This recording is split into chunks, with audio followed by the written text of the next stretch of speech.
I never imagined the person who spent 2 years trying to ruin my relationship would one day knock on my apartment door, crying. If you're wondering why I even opened the door after seeing his face, trust me, I ask myself the same question. Because Ryan, my boyfriend's best friend, had made it painfully clear from the day we met that he couldn't stand me. Every family barbecue, every birthday, every weekend trip, he found a new way to make me feel like I didn't belong. At first, I thought it was jealousy. Maybe he just missed having his best friend all to himself. Then I started wondering if I had actually done something wrong. Maybe I wasn't good enough. Maybe everyone secretly agreed with him. Eventually, I stopped trying to win him over. I just avoided him whenever I could. The strange part? My boyfriend, Ethan, never understood why Ryan treated me that way.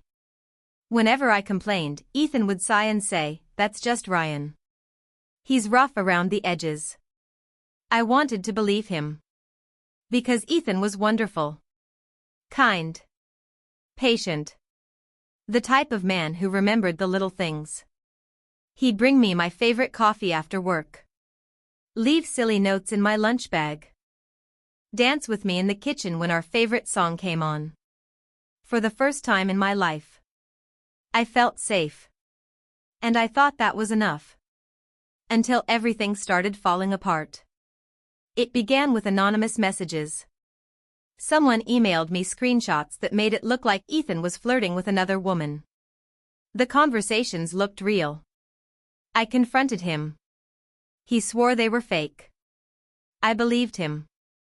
But a tiny seed of doubt had already been planted. Then someone slashed my car tire. Ryan somehow showed up 5 minutes later. "Looks like someone doesn't like you," he joked. I laughed awkwardly. Looking back, that should have terrified me. A month later, someone sent flowers to my office with a card that read, "You deserve better than Ethan." No name. No explanation. I asked Ethan if he knew anything. He looked just as confused as I was. Slowly, the stress started changing us. We argued more. Trusted each other less. The relationship that once felt effortless suddenly felt exhausting. One night, after another pointless argument, I packed a small bag and stayed with my sister. For 3 days. Neither of us called. I kept waiting for him. He kept waiting for me. Pride is funny like that. Sometimes it destroys what love could have saved. On the 4th evening, someone knocked on my apartment door. It was Ryan. He looked nothing like the confident man I knew.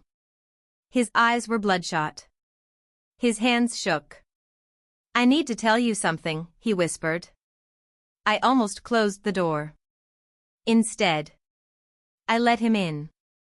He sat on my couch without saying a word for nearly a minute.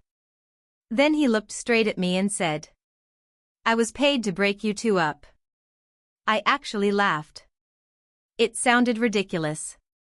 "What are you talking about?" He buried his face in his hands. "Ethan's father hired me." The room went completely silent. I thought I'd misheard him. "Ethan's father?" Ryan nodded. "He offered me $50,000.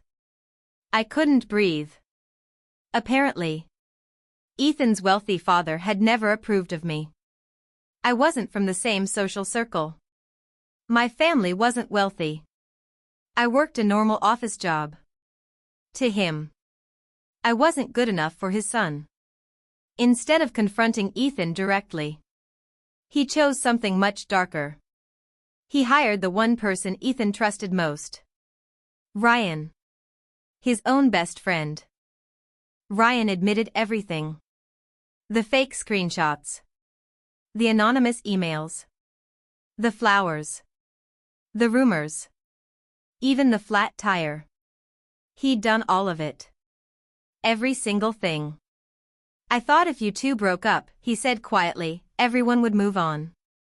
But then, he looked like he hated himself. I watched what it did to both of you. He told me Ethan had started drinking alone after our separation. Stopped sleeping. Stopped smiling. Ryan realized too late that he hadn't just ended a relationship. He'd destroyed his best friend's happiness. So why tell me now?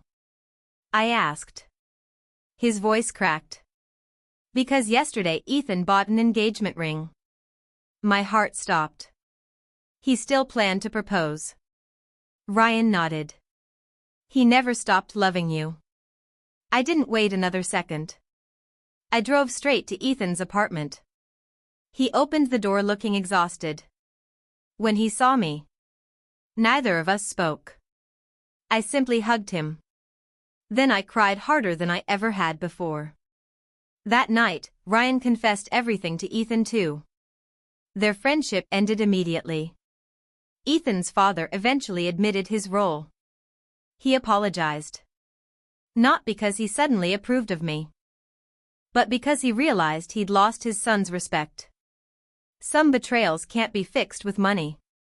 Months later, Ethan proposed anyway. This time, without secrets, without manipulation, without anyone standing between us. People often ask if I forgave Ryan. The truth is, I forgave him.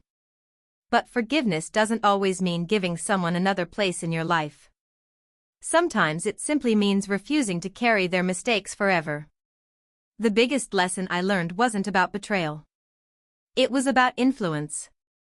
The people closest to your relationship can either protect it or quietly poison it. If someone constantly tries to make you doubt the person you love, ask yourself why. Not every warning is wisdom.